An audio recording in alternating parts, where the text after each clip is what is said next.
características y condiciones para ser un consejero. Consejero, conselor o asesor es un profesional formado para facilitar procesos de ayuda psicológica en el marco de los propósitos de la consultoría. Ya hemos comentado las diferencias entre la psicoterapia y la consejería o counseling, y es muy importante establecer cuáles van a ser los objetivos a trabajar con el paciente. Entonces, un consejero es justo un profesional que tiene esta preparación para poder dar consejería y facilitar los procesos que tienen que ver con la resolución de problemas. Debe estar preparado técnica y humanamente para ejercer el rol de la coordinación de la consulta.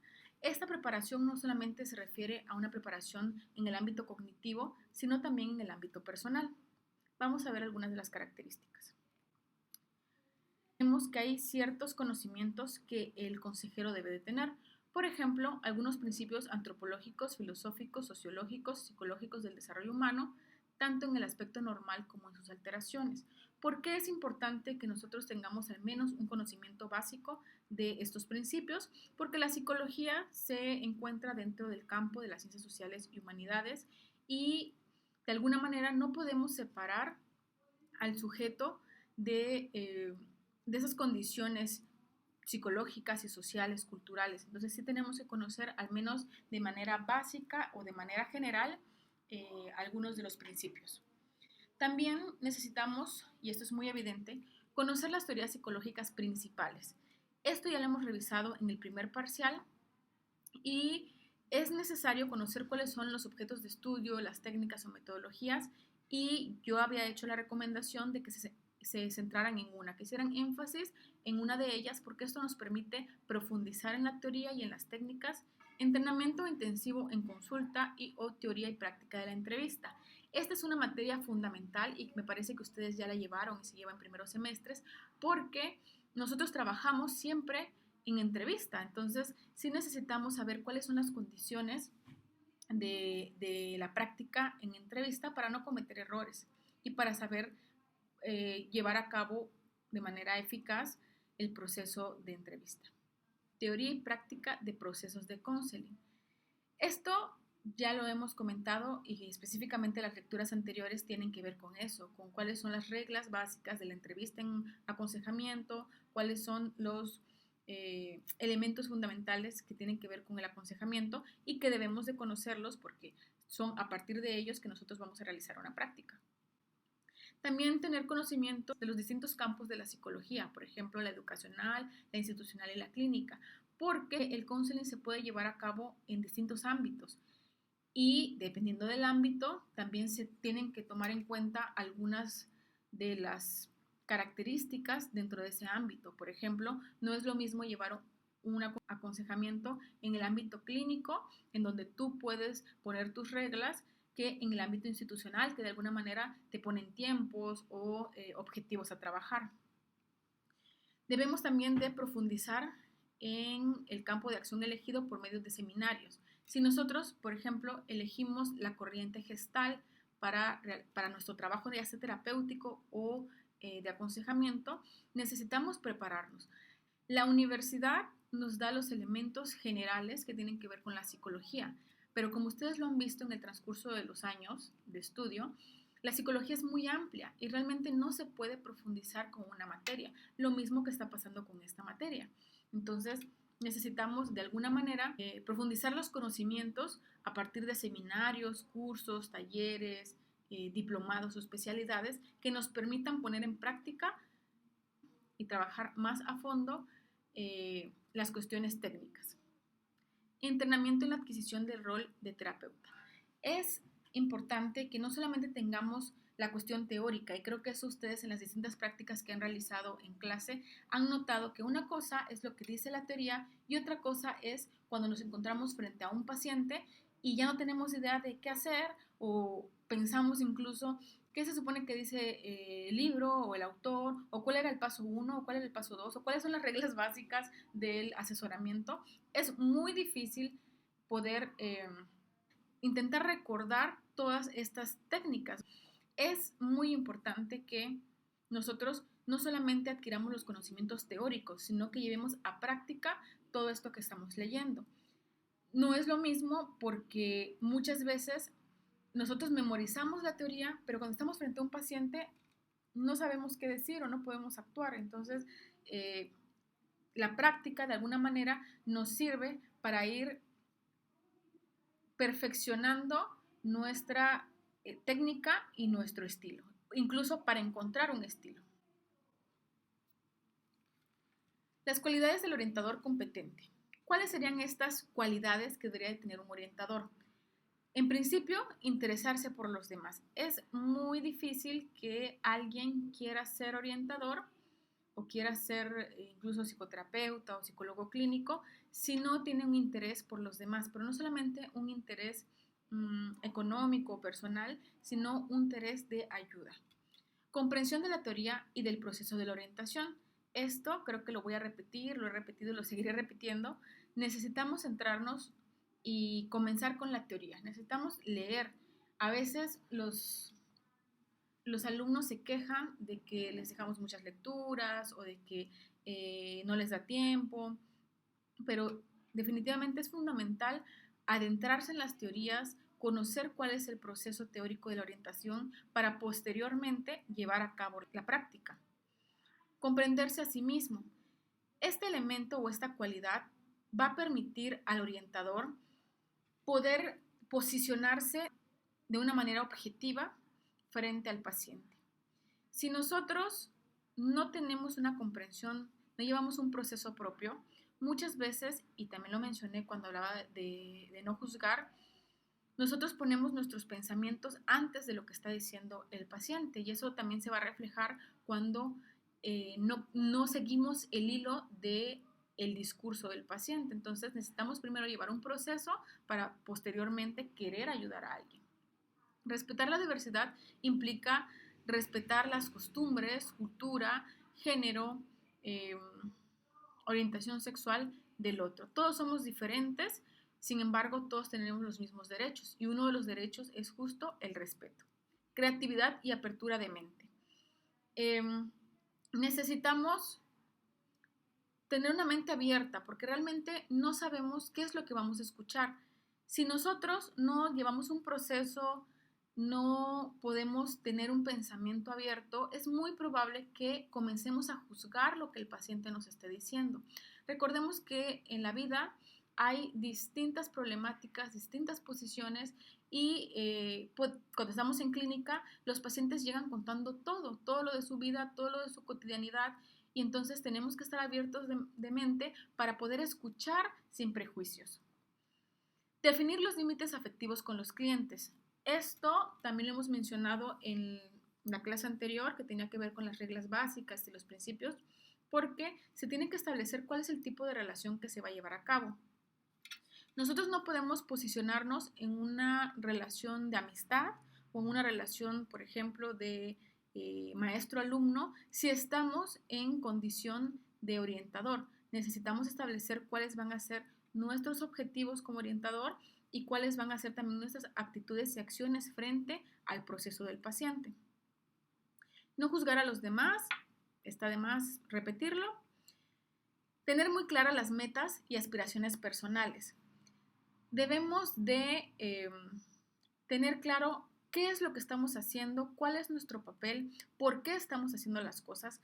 En muchas ocasiones, y he escuchado esto de muchos psicólogos, creen que van a vivir de la clínica o que van a vivir de, no sé, de la consejería en el sentido económico, como si realmente fuera redituable. Y de hecho, así lo he escuchado en algunos psicólogos como si la clínica no fuera redituable. Y déjenme decirles que la clínica no es redituable, pero no es el objetivo, ¿no? Generalmente las personas que realizamos clínica estamos muy conscientes de que el trabajo con la clínica no es un trabajo para que nos dé de comer o para que hagamos millones. El trabajo con los pacientes es muy diverso, entonces hay pacientes que llegan, que no llegan, hay pacientes que se comprometen mucho con su consulta y hay pacientes que llegan una vez y no vuelven a verlos nunca, entonces debemos estar muy claros de por qué estamos haciendo clínica o en este caso por qué estamos haciendo consejería y si nosotros sabemos eso, y también sabemos cuáles van a ser las condiciones en las que se da la consejería, podemos quitarnos un poco esta idea de querer retener al paciente, porque muchas veces al no tener claros cuáles son las aspiraciones personales y profesionales, queremos retener al paciente y eso evidentemente no nos lleva a nada. Saber que se poseen unos valores personales que los demás no han de tener forzosamente. ¿Qué valores personales serían fundamentales? La honestidad, el respeto, la sinceridad, la lealtad, la confidencialidad, entre otros, ¿no? Es importante tener estos valores personales porque nos permite mantener la ética profesional. Capacidad para ser honrado o auténtico consigo mismo y con los demás. Competencia en técnicas de orientación. Es evidente que si nosotros no tenemos conocimientos básicos o profundos de la orientación psicológica, no conocemos las teorías, no conocemos las técnicas, no podemos llevar a cabo una práctica eficaz. Vamos a hablar de algunas actitudes básicas. La empatía es una actitud que capacita a una persona para comprender a otra profundamente. Esto solo se consigue si existe compenetración entre las personas y si se hace el esfuerzo necesario para poner en el lugar del otro con el fin de percibir las cosas tal y como el otro las percibe. Esta empatía no solamente es para entender al paciente en términos emocionales, sino para poder posteriormente profundizar en su proceso. La congruencia es básica porque es una habilidad del orientador para ser una persona verdadera y abierta en su trato con el cliente. ¿A qué se refiere la congruencia? No podemos nosotros decir frente al paciente una cosa y saliendo de consulta decir otra, o tener actitudes distintas fuera de la consulta, porque entonces seríamos hipócritas frente al trato con el paciente. Esta sinceridad se basa en la honradez, así como en una comunicación transparente de tipo tanto verbal como no verbal. La congruencia es relevante porque lo que nosotros aprendemos de manera teórica y lo conjuntamos con nuestros aspectos personales es lo que nos permite generar una mejor relación con el paciente, sobre todo una relación sincera. Otra actitud básica sería la mirada incondicional. Esta mirada incondicional implica no juzgar a las personas, respetarlos y valorarlos y sobre todo entender que todos tenemos sistemas de valores diferentes, culturas diferentes y educaciones diferentes. Y eso implica que nosotros no pongamos nuestro sistema de valores frente al del paciente o cliente. Destrezas del orientador. La atención física es uno de los elementos que no solamente necesita el orientador, sino también el psicólogo y el psicoterapeuta. ¿Por qué? El paciente puede darse cuenta si nosotros le estamos poniendo atención o no. Para eso, alguna de las recomendaciones es mirar a la cara del otro directamente, mantener buen contacto ocular, mantenerse relativamente relajado, no tener una postura tensa o brazos cruzados, evitar objetos como escritorios, sillas u otros muebles entre el orientador y su ayudado. Muchas veces no se puede cumplir porque depende mucho del ámbito en el que nos encontremos. A veces, si nos encontramos en un ámbito educativo o en un ámbito institucional, lo único que tenemos son oficinas que ya tienen establecido un escritorio. Entonces, tenemos que trabajar bajo esas condiciones. Pero si nos encontramos en un ámbito clínico o en un lugar en donde nosotros podemos adaptar un poco el espacio, sí es recomendable que no haya escritorios porque de alguna manera eso refleja un distanciamiento entre la persona del orientador y la persona del aconsejado. El ambiente de trabajo debe ser confortable y no de relajación. Hay que diferenciar estas dos cosas. Una cosa es que sea confortable y otra cosa es que sea de relajación, porque es importante que podamos un poquito controlar si hay ruido, si se escucha. Muchas veces, si el consultorio o la oficina en donde se va a llevar a cabo el aconsejamiento tiene mucho ruido, la persona no se va a sentir cómoda o va a estar distraída en los ruidos, o también si no tiene este control de sonidos y se escucha completamente lo que se está diciendo afuera y adentro, el cliente se va a sentir observado o va a tener miedo a que por fuera se escuche, ¿no? Entonces sí es importante que sea confortable. ¿Y por qué no de relajación? Porque tampoco implica que haya una cama o que haya música, sino más bien que entre en un estado de confianza para poder hablar. Evitar sillas muy blandas o muy duras. Eso también tiene que ver con el ambiente de trabajo, porque si es incómodo, evidentemente se va a centrar en la incomodidad y no se va a centrar en lo que tiene que decir.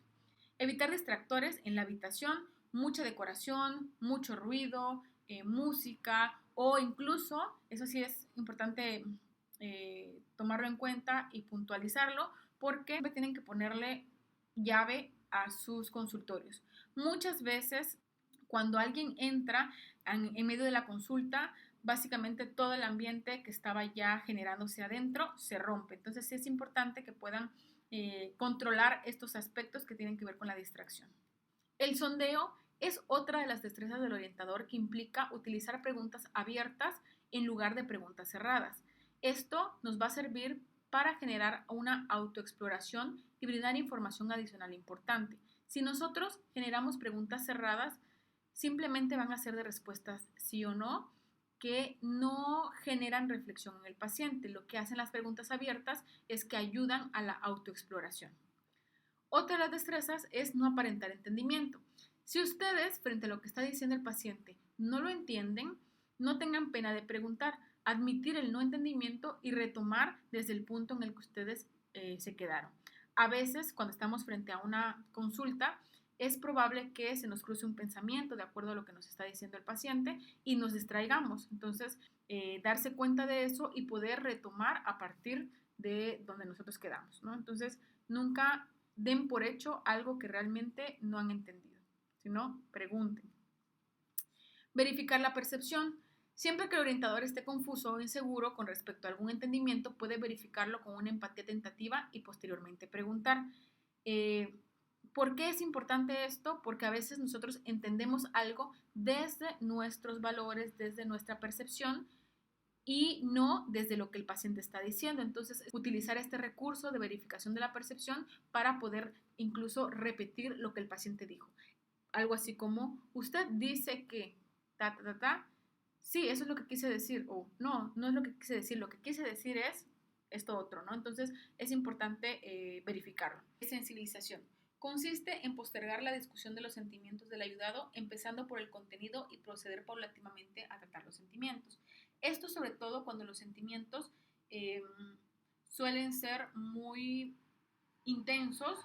Si el paciente llega con mucha ansiedad, a veces no es tan recomendable, dependiendo del caso, hablar directamente de lo que está sintiendo, sino del contenido que lo llevó a sentirse de esa manera.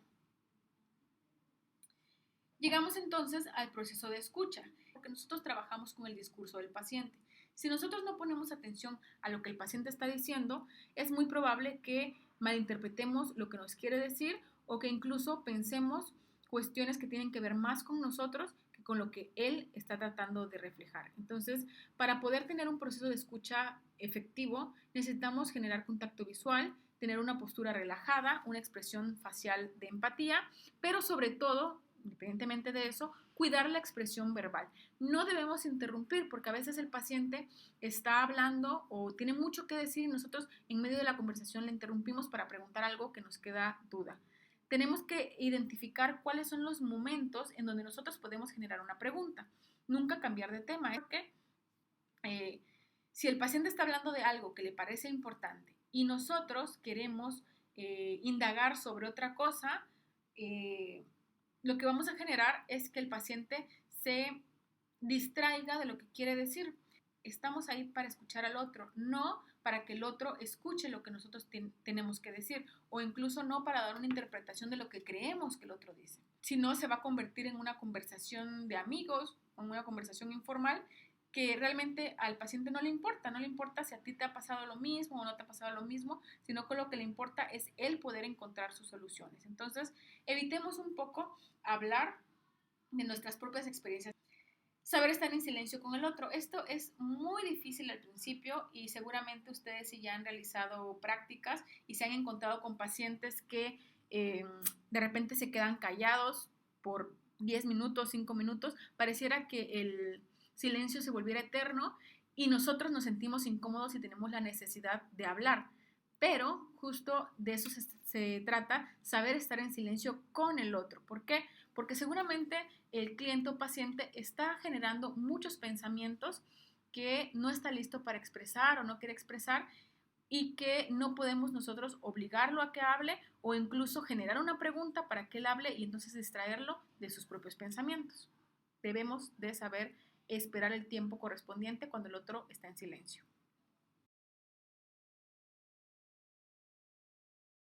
El proceso de escucha.